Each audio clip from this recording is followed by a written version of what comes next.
कितना भी कर लो कुछ लोगों के लिए, लेकिन फिर भी हम उसे खुश नहीं कर पाते हैं, उसे 100% सेटिस्फाइड नहीं कर पाते।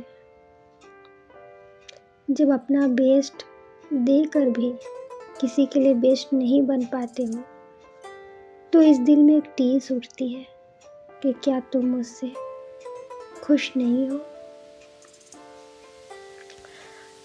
अगर सब कुछ करके भी एक छोटी सी गलती नहीं, भूल कह सकती हूँ, एक छोटी सी भूल क्या सारे मोहब्बत जज्बात को ख़त्म कर देती है।